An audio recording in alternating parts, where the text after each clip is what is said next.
Hello students, welcome again to my channel. Class 10th के question paper का solution मैं करवा रही हूँ HBSC स्टूडेंट्स का मार्च 2025 वाले एग्जाम का। और सेक्शन ए और बी दोनों मैं ऑलरेडी अपलोड कर चुकी हूँ। और आज के वीडियो में हम सेक्शन सी को सॉल्व करने जा रहे हैं, जिसमें अपने 3 मार्क्स के क्वेश्चन आएंगे। ये है क्वेश्चन नंबर 26, जहाँ से हम स्टार्ट करेंगे। तो क्वेश्चन नंबर 26 तो बहुत ही सिंपल है। ज्यादा हमें मतलब उस पर फोकस करने की जरूरत नहीं है। बिल्कुल सिंपल सा क्वेश्चन है। Prove that root 5 is an irrational number. सिद्ध करो कि वर्गमूल 5 एक अपरिमेय संख्या है। तो हम शुरुआत इसकी कहाँ से करते थे? एक कॉन्ट्राडिक्शन से। माना वर्गमूल 5 अपरिमेय संख्या नहीं है। Let root 5 is not an irrational number. अपरिमेय नहीं है तो वर्गमूल 5 कैसी संख्या है भाई? वर्गमूल 5 एक परिमेय संख्या है। अब परिमेय संख्या क्या होती है भाई? जिन्हें हम p बटा क्यू के रूप में लिख सके। तो वर्गमूल 5 हो जाएगा p बाय क्यू। भैया क्यू जीरो नहीं है और p और क्यू सह अभाज्य, मतलब दीज आर को प्राइम इंटीजर्स। दोनों के दोनों सह अभाज्य पूर्णांक है। ये बात आपने लिखनी है। फिर दोनों तरफ आपने स्क्वायर कर देना। थोड़ा सा इसको जल्दी से करा देते हैं, इतना टाइम नहीं लगाएंगे इस पर हम। दोनों तरफ स्क्वायर करोगे तो ये तो स्क्वायर से वो कैंसिल होके 5 बराबर है P square by Q square. Cross multiply कर दो तो 5 क्यू स्क्वायर बराबर है पी स्क्वायर। पी स्क्वायर इन दोनों की मल्टीप्लीकेशन में है, तो हम कह सकते हैं कि P square is divisible by 5, यानी कि पी स्क्वायर 5 से पूरा पूरा भाग होता है ना? पूरा पूरा भाग होता है।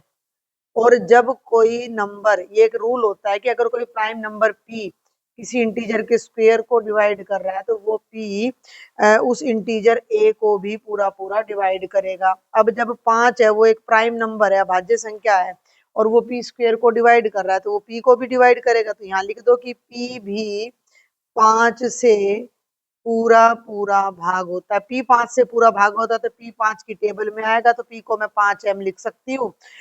इस वैल्यू को देखो, यहाँ मैंने 1 नाम दे दिया, यहाँ 2, इसको मैं 2 में पुट कर देती हूँ। जो पी का मान है उसको समीकरण नंबर 2 में रख देती हूँ। पी का मान समीकरण नंबर 2 में रखने पर, तो ये है बच्चे आपका समीकरण नंबर 2। इसमें पुट कर दो तो पी स्क्वेयर बराबर है क्या था? 5 क्यू स्क्वेयर। पी की जगह रख दिया 5m का स्क्वेयर बराबर है 5 क्यू का स्क्वेयर। इसका स्क्वेयर खोल लो, 25m स्क्वेयर बराबर है 5 क्यू स्क्वेयर। 5 से 25 कट गया, 5m स्क्वेयर बराबर है क्यू स्क्वेयर। तो यहाँ से फिर से क्या आ गया कि क्यू स्क्वेयर 5 के टेबल में आ रहा है क्यू स्क्वेयर भाई। अरे कोई नंबर है, मान लो 12 है, 12 को मैं लिख दूं 3 4 जा 12, तो 3 इंटू एम लिख सकती हूँ, यानी 3 गुणा m लिख दूं तो 12 जो है 3 की टेबल में आ गया, यानी 3 से डिवाइड हो गया। तो वही लॉजिक हमने यहाँ पर लगाया है कि भाई क्यू स्क्वेयर का मतलब है 5 गुणा m का स्क्वेयर। तो क्यू स्क्वेयर 5 से डिवाइड हो रहा है, तो यहाँ आ गया क्यू स्क्वेयर भी 5 से पूरा पूरा भाग होता है। और जब क्यू स्क्वेयर भाग हो रहा है तो बिकॉज ऑफ दिस रिजल्ट है क्या हो जाएगा? क्यू भी 5 से पूरा पूरा भाग होता है। अब मेरी बात को ध्यान से सुनना, दो रिजल्ट आ रहे हैं। एक तो ये आ रहा है, इसको मैं नाम दे दूं इक्वेशन नंबर 3, और इसको मैं नाम दे दूं इक्वेशन नंबर 4। 3 और 4 से P और Q दोनों ऐसे नंबर है कि P भी 5 से डिवाइड हो रहा है, Q भी 5 से डिवाइड हो रहा है। दोनों नंबर 5 से डिवाइड हो रहे, तो 5 इनका कॉमन फैक्टर हो गया। तो यहाँ लिख दो कि P व Q का साझा गुणनखंड क्या बन गया? 5 है।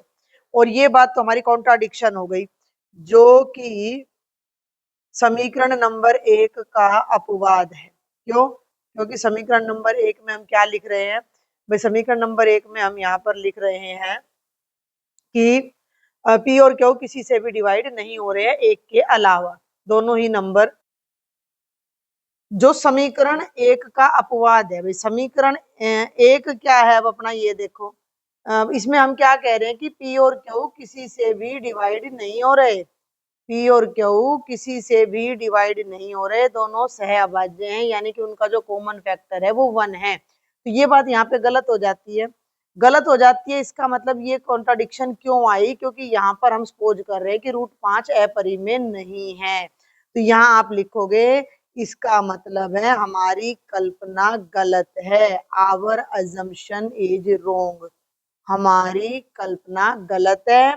और हम डायरेक्ट लिख देंगे कि वर्गमूल 5 एक कैसी संख्या है, अपरिमेय संख्या है। Root 5 is an irrational number. तो ये बिल्कुल सिंपल सा क्वेश्चन था और ये डेड श्योर आता है, हरियाणा बोर्ड में हर बार आता है। अब हम चलते हैं क्वेश्चन नंबर 27 पर। ये भी कोई ज्यादा मुश्किल क्वेश्चन नहीं है, थोड़ा सा समझने की बात है। क्वेश्चन नंबर 27, यदि अल्फा और बीटा बहुपद, यहाँ लिख लेते हैं क्वेश्चन नंबर 27, यदि अल्फा और बीटा इस बहुपद के शून्यक हैं तो k का मान ज्ञात करो। यदि अल्फा जमा 1 ब्रैकेट बीटा जमा 1 3/2, if alpha and beta are the zeros of this polynomial then find the value of k if alpha plus 1 into beta plus 1 is equal to 3/2। सबसे पहले तो पोलिनोमियल को यानी बहुपद को लिख लो। p भाई कैपिटल है वैसे तो ये, तो हम भी कैपिटल ही ले लेते हैं। p into x x square minus P into x plus 1 और माइनस के, इसको थोड़ा सा स्टैंडर्ड फॉर्म में लाओ। स्टैंडर्ड फॉर्म का मतलब एक्स स्क्वेयर अलग, एक्स अलग और कांस्टेंट अलग। तो p को एक्स से मल्टीप्लाई कर दो पी एक्स, और p को फिर 1 से मल्टीप्लाई कर दो। ये आ गया माइनस का पी एक्स माइनस का p माइनस का के। अब इसको फिर ले लो एक्स स्क्वेयर माइनस का पी एक्स और माइनस का p प्लस के, और इसको कंपेयर कर लो a x square plus B x plus c से। तो भाई एक्स स्क्वेयर का कोफिशिएंट ए है तो ए की वैल्यू 1 आ गई है, एक्स का कोफिशिएंट बी है तो बी की वैल्यू माइनस पी आ जाएगी, तो बी की वैल्यू आ गई माइनस पी, और सी कांस्टेंट टर्म होती है जो कि ये आ जाएगी माइनस का पी प्लस के। तो सी की वैल्यू आ जाएगी माइनस ब्रैकेट में p प्लस के। आप ये समझ जाना, छोटा p बड़ा p एक ही बात है। अब हमें एक बात पता है कि sum of the roots and product of the roots का, तो सम ऑफ द रूट्स यानी अल्फा प्लस बीटा होता है माइनस बी बाय ए, तो b की वैल्यू रख दो माइनस p बाय 1 यानी p आ गया। एक रिजल्ट तो आ गया, alpha plus beta is equal to p हो गया। अब आ जाओ प्रोडक्ट पे, अल्फा बीटा होता है c बाय ए, ये c है, माइनस ऑफ p प्लस के बाय 1, अल्फा बीटा की वैल्यू आ गई माइनस का p प्लस के, इसको भी अपना इसमें रख दो। अब जो चीज हमें गिवन है, अब हमें जो गिवन है उसको देखेंगे कि alpha plus 1 into beta plus 1 3/2 है, तो उस रिजल्ट को अब आप यहाँ यूज करो। गिवन क्या है, because alpha plus 1 into beta plus 1 3/2 है, तो इसको ओपन कर लो। अल्फा बीटा, भाई अल्फा को बीटा से करो, फिर अल्फा को 1 से करो, फिर 1 को बीटा से करो और 1 को 1 से करो, ये हो गया alpha beta plus alpha plus 1।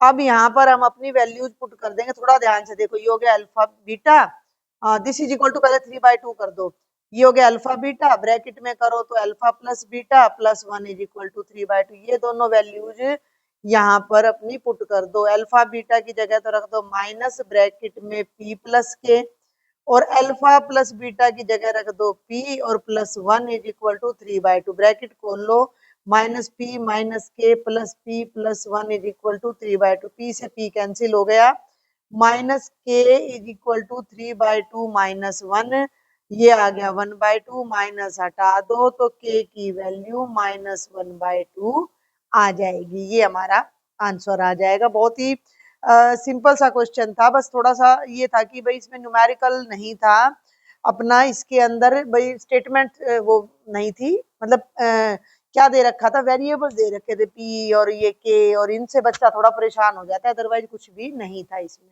आगे चलते हैं, अब सॉल्व करते हैं बेटा क्वेश्चन नंबर ये 28, इसको देखते हैं क्या स्टेटमेंट है इसकी। क्वेश्चन नंबर 28 की कि ए और बी के किन किन मानों के लिए इन समीकरण युग्म के अपरिमित रूप से अनेक हल होंगे। फॉर व्हाट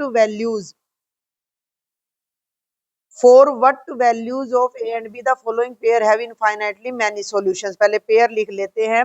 पहली इक्वेशन है भाई 3x plus 4y is equal to 12, और दूसरी हो गई a plus B X 2 into A minus B Y is equal to 5a minus 1। Infinite solutions हो यानी कि लाइंस को इंसिडेंट हो, अपरिमित रूप से अनेक हल हो, तो रिजल्ट होता है a1 by a2 is equal to b1 by b2 is equal to c1 by c2। a1 by a2 इन दोनों को डिवाइड कर देंगे, b1 बाय b2 का मतलब इन दोनों को डिवाइड कर देंगे, और c1 बाय c2 का मतलब इन दोनों को। थोड़ा शॉर्ट में समझा रही हूँ मैं। ये आ जाएगा बेटा जी 3 by a plus B, 4 by 2 into A minus B, और 12 बाय 5a माइनस 1। 2 से ये कट गया, 2 आ गया। अब इसको हम सबको सॉल्व कर लेंगे बारी बारी से। 3 by A plus b, 2 by A minus b, 12 by 5a minus 1, और इनको सॉल्व करके ए बी की वैल्यू निकालेंगे। दो दो का पेयर ले लेंगे, पहले इन दोनों का पेयर ले लेते हैं, क्रॉस मल्टीप्लाई कर लो। क्रॉस मल्टीप्लाई पता है ना, 3 को a माइनस बी से मल्टीप्लाई करना, 2 को a प्लस बी से। तो 3 into A minus B is equal to 2 into A plus B. तो ये बन गया बच्चे 3a minus 3b is equal to 2a plus 2b। 3a minus 2a is equal to 2b plus 3b, और a is equal to 5b। इस result को hold कर लो, और अब इस पेयर पे आ जाओ, इन दोनों पे। पहले और तीसरे को भी ले सकते थे आप चाहते तो, पहले और तीसरे को भी, मैंने इन दोनों को ले लिया। 2 by A minus B is equal to 12 by 5a minus 1। फिर से वही क्रॉस मल्टीप्लाई करेंगे, तो ये हो गया। अब मैं डायरेक्ट कर रही हूँ, तो इसको इधर मल्टीप्लाई करूंगी तो 2 5 10 a घटा 2 is equal to 12a minus 12b। अब ये हो गया बेटा 10a minus 12a is equal to minus 12b plus का 2। अब इसको माइनस करेंगे तो माइनस 2a बराबर है माइनस 12b प्लस 2। ठीक है, और यहाँ a की जगह पर रख दो भाई 5b, और इसको सोल्व कर लो, तो ये आ गया माइनस का 10b is equal to minus का 12b। इसको इधर लाओगे तो ये प्लस का हो जाएगा, 12 में से 10 गए, 2b इज इक्वल टू 2, और कैंसिल हो गए बेटा, b की वैल्यू तो 1 आ जाएगी, और इस वैल्यू को यहाँ पर पुट करोगे तो a की वैल्यू 5 आ जाएगी। और अब मैं आपको सजेस्ट करूंगी कि इन वैल्यूज को इन दोनों में, यहाँ पर इसमें इन दोनों को और इक्वेट कर लो, और इसमें पुट करो 3 by A plus B is equal to 12 by 5a minus 1। Solve करो, सोल्व कर दो ना, तो ए और बी की वैल्यू डायरेक्ट रख दो, यहाँ 5 प्लस 1 रख दो, और यहाँ 5 के साथ 5 माइनस 1 रख दो, ये हो गया 3 बाय 6। वहां 25 में से एक गया 24, बिल्कुल इक्वल है भाई ये तो, क्योंकि ये भी 1/2 है और ये भी 1/2 है, तो तीनों से हमारी सेम वैल्यू आ रही है। तो अगर हमारे पास a की जगह 5 और b की जगह 1 हो, तो हमारे इनफाइनाइट सॉल्यूशंस आ जाएंगे। ठीक है भाई, इनफाइनाइट सॉल्यूशन के लिए पहले इस पेयर को हमने इक्वल करके देख लिया, फिर इसको देख लिया, फिर उस वैल्यू को फर्स्ट और लास्ट में पुट करके भी क्रॉस चेक कर दिया। अब इसमें एक इंटरनल चॉइस आपको यहाँ पर दी गई है, अब उस इंटरनल चॉइस को सॉल्व करते हैं। और अब देखते हैं बेटा क्वेश्चन नंबर 28 की इंटरनल चॉइस। एक व्यक्ति ने अपने धन का एक भाग 10% प्रति वर्ष और शेष भाग 15% प्रति वर्ष की दर से उधार दिया। कुछ पैसा था उसके पास, उसमें से कुछ पैसा तो 10% पे दे दिया और कुछ 15 पे, तो उसकी वार्षिक आय 1900 रुपए है, यानी कि जो ब्याज का पैसा मिला वो 1900 बना। अब ये कहता है कि यदि उसने दो राशियों पर ब्याज की दर को आपस में बदल दिया होता, यानी पहले वाले पैसे को 15% पे देता और बाद वाले पैसे को 10% पे, तो उसे 200 रुपए अधिक प्राप्त होते, यानी जो 1900 मिल रहे थे ना, अब उसकी जगह 200 रुपए ज्यादा यानी 2100 रुपए मिलते। प्रत्येक मामले में उधार दी गई राशि ज्ञात करो। A man lent a part of money at 10% per annum 15%, तो उसको 1900 की इनकम हो रही है। अगर वो उनको रिवर्ट कर देता है तो उसको 200 रुपीज ज्यादा मिलते हैं। तो जितनी हम अमाउंट उसने रेंट की वो बता लेंट की वो बताना है आपने। ठीक है, तो ये हो गई बच्चे अपनी इंटरनल चॉइस। तो जल्दी से स्टार्ट करते हैं सॉल्यूशन को। सबसे पहले आप क्या करो कि मान लो कि जो पहला पैसा है वो तो x रुपए है, जो दूसरा पैसा है वो y रुपए है। ठीक है, अब प्रश्न क्या है ध्यान देना, दोनों पर ब्याज, एक पर 10% है और एक पर 15। x पर मान लिया 10% है, एक्स ब्याज क्या होता है, मूलधन गुणा दर गुणा समय, एक्स गुणा 10 गुणा 1/100 पहला ब्याज, और दूसरे पर जो ब्याज है वो 15% है, तो मूलधन गुणा दर गुणा समय बटे 100, और ये पूरा ब्याज 1900 रुपये बन रहा है। 0 से 0 कैंसिल, और भाई ये बन गया x/10, इसको काट देते हैं, 5 3 15, 5 दूनी 10, ना जाने की 0, 3y/20 इज इक्वल टू 1900, 1900। 20 लघुत्तम ले लो या 20 से गुणा कर दो, तो ये बन गया 2x जमा 3y बराबर है 1900। आर पार गुणा कर दो, 2x जमा 3y, ये इधर जाएगा तो अपना क्या बन जाएगा, 19 दूनी 38 के पीछे 3 0, 38,000। ये अपनी पहली इक्वेशन बन जाएगी। ये आपका चैप्टर नंबर 3 का क्वेश्चन है, रैखिक दो चर वाले रैखिक समीकरण का। अब एंड और हिंदी में लिख देती हूँ मैं यहाँ, और दूसरी शर्त क्या है कि ब्याज की दरों को बदल दिया, यानी कि जो x वाली अमाउंट थी उस पे तो 15% कर दिया, और जो y वाली अमाउंट थी उस पे 10% कर दिया, तो पूरा ब्याज 2100 रुपये बनता है। x को 15 पे लेके चलेंगे और y को 10 पे, तो x गुणा 15 गुणा 1/100, y गुणा 10 गुणा 1/100, और अब हो गया 2100। ठीक है, थोड़ा काट लेते हैं, एलसीएम ले लेते हैं, तो 5 3 15 0, तो ये बन गया बच्चे 3x/20 जमा y/10 बराबर है 2100, लघुत्तम ले लेना 20, तो ये बन जाएगा 3x जमा 2y बराबर है 42,000। ये दो रैखिक समीकरण बन गए जिन्हें अब आपने सॉल्व करना है। तो इनको सॉल्व करने के लिए क्या करो, एलिमिनेशन लगा दो, पहले समीकरण को 3 से और दूसरे को 2 से गुणा कर दो। समीकरण नंबर 1 को 3 से और उसमें से घटा कर देंगे, समीकरण नंबर 2 को 2 से गुणा करेंगे। क्लियर है?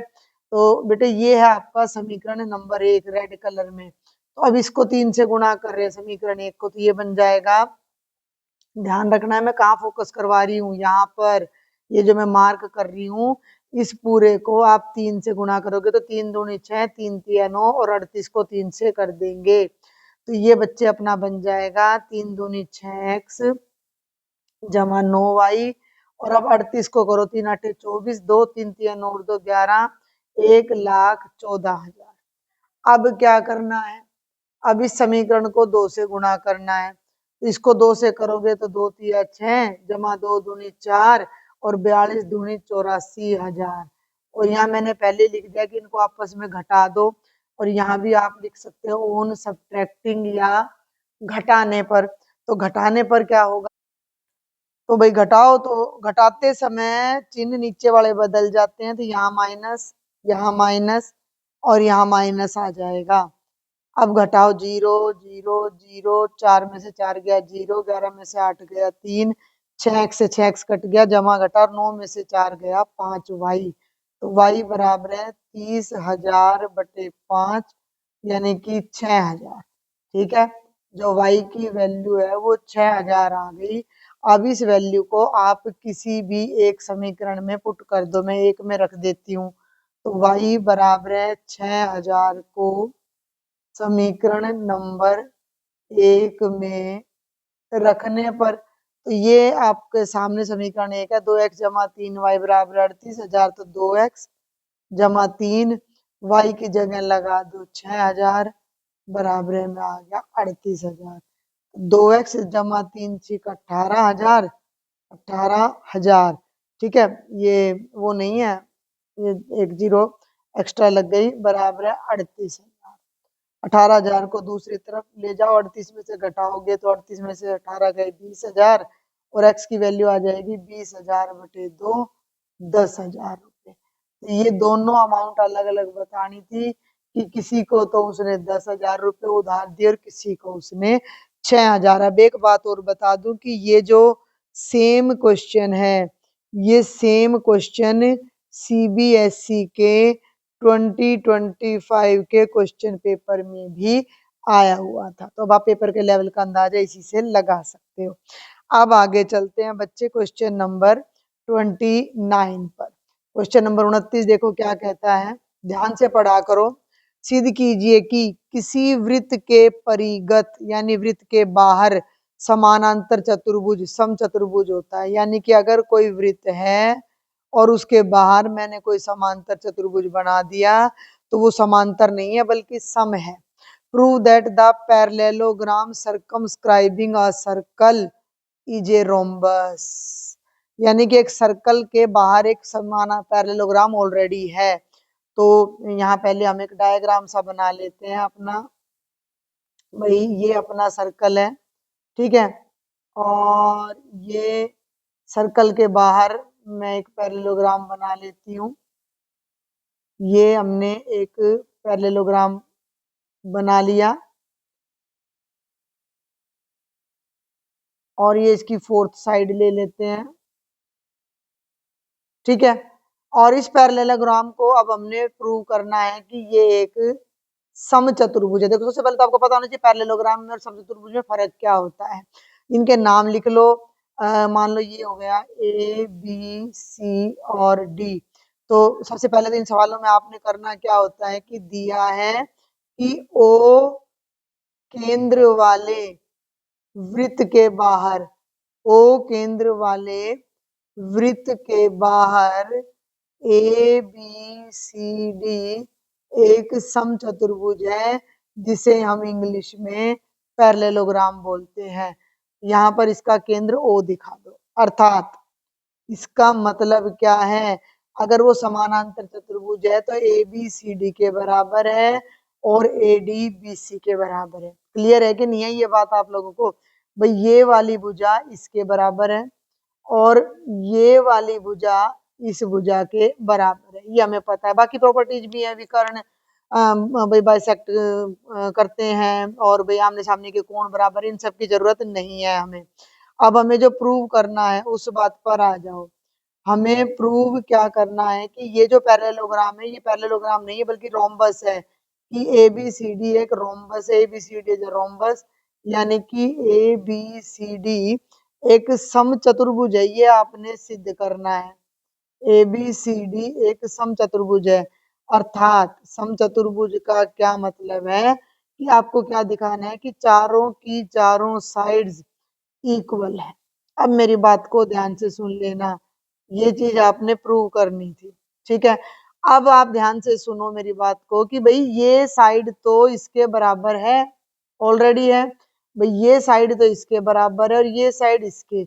अगर मैं इन दोनों को बराबर कर दूं, अगर मैं इन दोनों को बराबर कर दूं तो हमारा काम हो जाएगा, क्योंकि देखो ए बी बी सी के बराबर हो गई, बी सी सी डी के बराबर और ए बी सी डी के, तो चारों भुजाएं बराबर हो जाएंगी।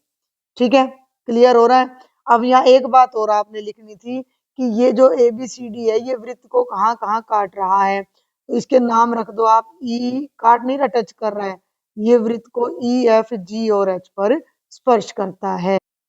अब हम यहाँ ये और लिख देते हैं कि जो ए बी सी डी है वह वृत्त को क्रमशः ई एफ जी व एच पर क्या कर रहा है, स्पर्श कर रहा है, स्पर्श करता है। अब जो प्रूव करना था वो मैंने यहाँ लिख दिया, इसको थोड़ा ऊपर कर लेते हैं अपना। और अब हम आ जाते हैं अपने प्रमाण पर। किस तरीके से हम प्रूव करेंगे? बिल्कुल सिंपल सा लॉजिक है, मेरी बात को सुनना। बी एक एक्सटीरियर पॉइंट है और इससे बीई और बी एफ दोनों स्पर्श रेखाएं हैं, बराबर हो जाएंगी। सी एफ और सी जी बराबर हो जाएंगी, डी एच और डी जी बराबर हो जाएंगी और ए एच और ए ई भी बराबर हो जाएंगे। ये बात आपने ध्यान रखनी है।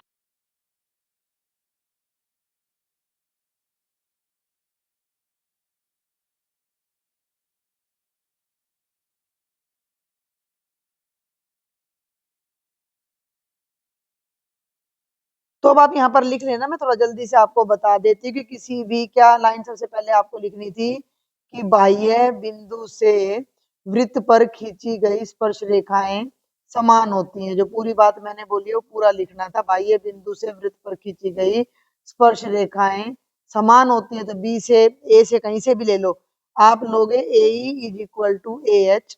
समझ में आ रही मेरी बात? भाई ए एच के बराबर है, बी ई बी एफ के बराबर है।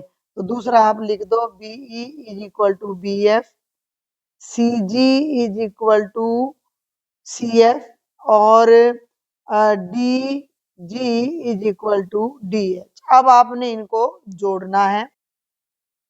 जोड़ने के लिए यहीं पर मैं जोड़ देती हूँ, देखो लेफ्ट में जोड़ेंगे, पूरा नहीं कर रही मैं। AE प्लस BE, इसमें ये, इसमें ये, इसमें ये और ये जुड़ेगा तो AE प्लस BE।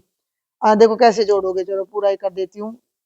ये देखो AE plus BE plus CG plus DG और is equal to AH plus BF plus CF plus DH।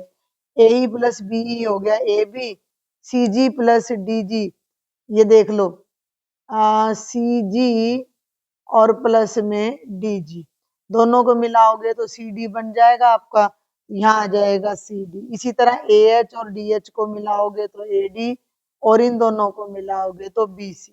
अब मेरी बात ध्यान से सुनो भाई, AB तो CD के बराबर है तो AB और CD तो एक ही बात है, और AD BC के बराबर है तो AD और BC भी एक ही बात है। यहाँ पर मैं लिख देती हूँ AB, CD की जगह भी AB और इज इक्वल टू AD की जगह BC जमा BC। ये हो गया बच्चे 2AB बराबर है 2BC, 2 से 2 कट गया और AB और BC बराबर आ गए। जब अब AB डायग्राम ध्यान से देखो भाई, AB BC के बराबर आ गया, लेकिन AB CD के बराबर पहले से और BC AD के बराबर है बस। लेकिन लेकिन लेकिन लेकिन AB तो CD के बराबर है और BC AD के बराबर है। इसका मतलब ये चारों ही आपस में क्या हो गए, बराबर हो गए। AB बराबर है BC बराबर है CD बराबर है DA, और इसका मतलब जो ABCD एक समानांतर चतुर्भुज था वो क्या बन जाएगा, एक रोम्बस बन जाएगा, एक समचतुर्भुज बन जाएगा। क्लियर हो गया, समझ आ गया? कोई भी डाउट हो, कोई भी क्वेरी हो तो आपको टेलीग्राम पर मुझे बस केवल कमेंट करना है, मैं आपके सभी क्वेश्चंस के आंसर देने की पूरी कोशिश करूंगी। और अब हम सोल्व करेंगे क्वेश्चन नंबर 30। तो ये है भाई क्वेश्चन नंबर 30। सिद्ध कीजिए या प्रूव दैट दोनों मीडियम में बिल्कुल सेम है, tangent theta by 1 minus cotangent theta plus cotangent theta by 1 minus tangent theta is equal to 1 plus sec theta into cosecant theta. तो इसका सॉल्यूशन करने के लिए मैंने पहले स्टेटमेंट को यहाँ राइट कर लिया है और अब हम लेफ्ट हैंड साइड लेंगे, केवल हम लेफ्ट हैंड साइड को उठाएंगे, यानी कि इस हिस्से को अब मैं सॉल्व करने जा रही हूँ। और सबसे बेस्ट क्या रहता है कि आप ना साइन कोस में बदल लिया करो। तो टेंजेंट को जब हम बदलेंगे ऊपर न्यूमरेटर में तो ये हो जाएगा sine theta by cos theta, और जब मैं डिनोमिनेटर को बदलूंगी, ठीक है, जब मैं डिनोमिनेटर को बदलूंगी तो 1 माइनस कोस बाय साइन आ जाएगा, 1 minus cos theta by sine theta plus ऊपर आ जाएगा cos theta by sine theta और नीचे आ जाएगा 1 minus sine theta by cos theta.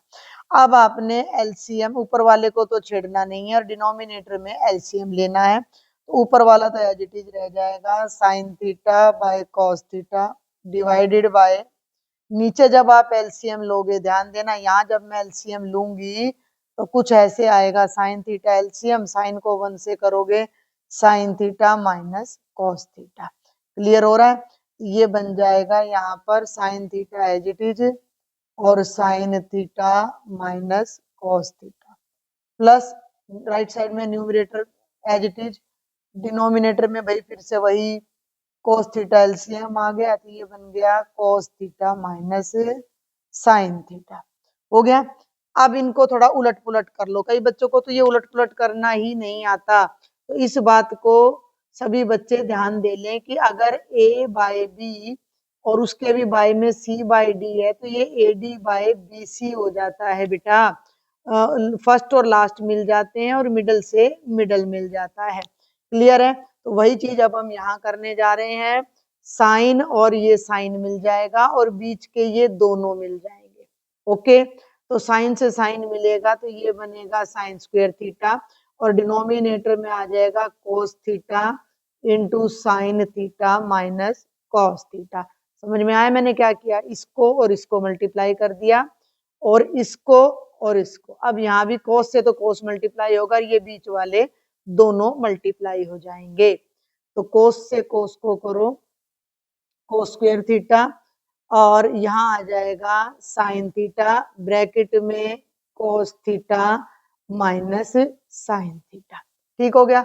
अब थोड़ा सा अगर ध्यान दें हम, तो ये जो sign theta minus cos theta नीचे भी है और ये अपना ऊपर भी है, क्यों ना इसको कॉमन ले लें, सॉरी नीचे नीचे है।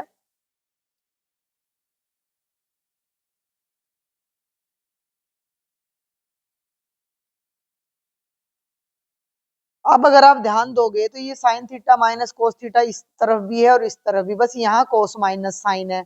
यानी कि अगर मैं माइनस को कॉमन ले लूं तो ये बन जाएगा माइनस का sine theta cos theta, sign theta minus cos theta. तो इसको आप बाहर कॉमन ले, इसको पहले आप ऊपर से कॉमन ले आओ, नीचे से 1 बाय, ऊपर से 1 कॉमन ले आओ, नीचे से sign theta minus cos theta. ठीक है, तो ऊपर तो अपना बच गया साइन स्क्वायर थीटा और नीचे बच गया कोस थीटा। अब यहाँ भी मैंने बताया कोस माइनस साइन था, यहाँ पर माइनस का साइन आ जाएगा, ये बन जाएगा माइनस का कोस क्यूब थीटा माइनस का कोस क्यूब थीटा और नीचे आ जाएगा साइन थीटा। क्लियर हो गया। अब एक बार ब्रैकेट के अंदर फिर से एलसीएम ले लो, 1 bye sine theta minus cos theta, और यहाँ एलसीएम आ गया cos theta sine theta. Clear है। इस पूरे सॉल्यूशन की अगर आपको पीडीएफ चाहिए तो टेलीग्राम पे ज्वाइन कर लेना, वहां मैं भेज दूंगी आपको। अब सुनो मेरी बात ध्यान से, इस कोस से ये कोस कट गया तो साइन स्क्वायर को साइन से मल्टीप्लाई करो, साइन क्यूब बन जाएगा साइन क्यूब थीटा, और साइन से साइन कट गया कॉस क्यूब थीटा। अब यहाँ मैं एक आइडेंटिटी लिख देती हूँ, वो आइडेंटिटी है अपनी, अगर आपको याद हो तो, a cube minus b cube होता है a minus b, a square plus a b plus b square, class 9th में आ जाती है। तो उस आइडेंटिटी से अब हम इस न्यूमरेटर को ओपन करेंगे, ए क्यूब माइनस बी क्यूब की जगह sine cube minus cos cube है, तो इसको खोलेंगे, बाहर की टर्म को नहीं छेड़ना है, 1/साइन थीटा माइनस कोस थीटा, ऊपर भी आ गया sine theta minus cos theta, bracket में sine square theta plus cos square theta plus sine theta cos theta, bracket बंद, और डिनोमिनेटर में cos theta multiplied by sine theta. इस एक्सप्रेशन से ये एक्सप्रेशन कैंसिल हो जाएगा। और अब एक बात का और ध्यान देना, जो मैं यूज कर रही हूँ साथ साथ इन दोनों को मैं 1 में बदल रही हूँ। क्यों बदल रही हूँ? क्योंकि भाई जो हमारा रिजल्ट होता है sign square theta plus cos square theta 1 के इक्वल होता है, तो मैं इसको डायरेक्ट लगा रही हूँ, तो ये बन गया 1 plus sine theta cos theta, और डिनोमिनेटर में भी आ रहा है कोस थीटा साइन थीटा।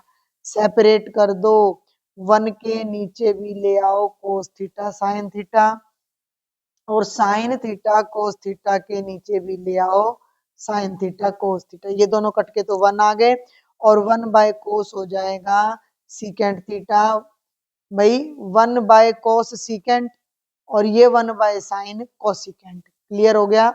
ये बन गया secant theta into cosecant theta plus 1, 1 को आगे ले लो, और ये बन गया secant theta into cosecant theta, जो कि हमारी राइट हैंड साइड है, यहाँ देख लो, यही हमने प्रूव करना था। तो हो गया हमारा प्रूव कि भैया जो लेफ्ट हैंड साइड है वो किसके इक्वल आ गई, राइट हैंड साइड के।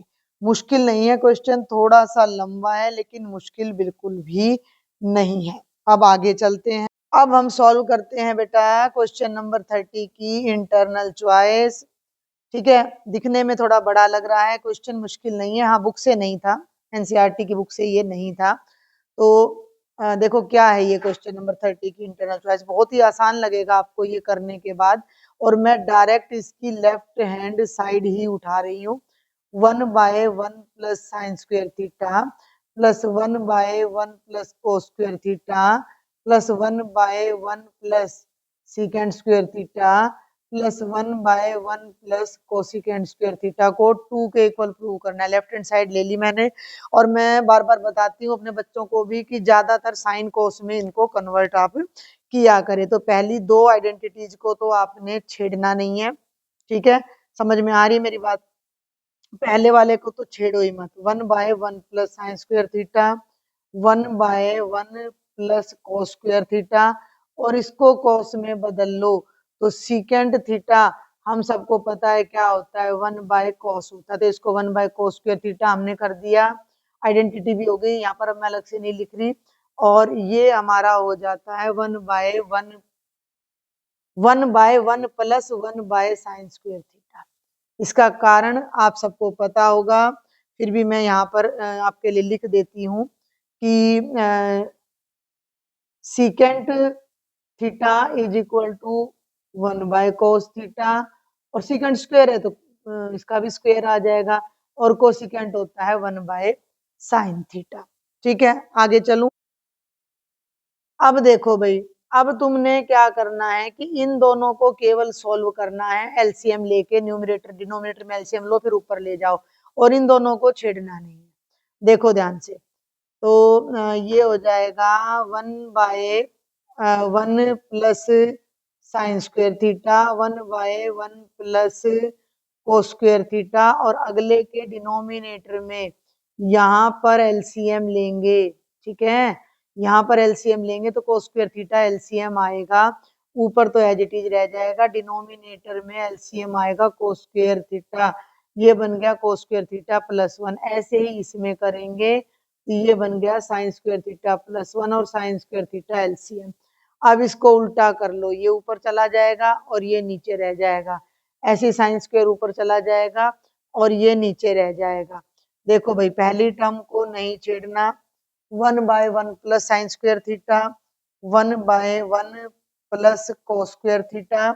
अब ये कोस स्क्वायर थीटा ऊपर चला गया और ये बन गया कोस स्क्वायर थीटा प्लस 1, और इसमें जो ये साइन स्क्वायर थीटा था ये ऊपर चला गया और ये बन गया साइन स्क्वायर थीटा प्लस 1।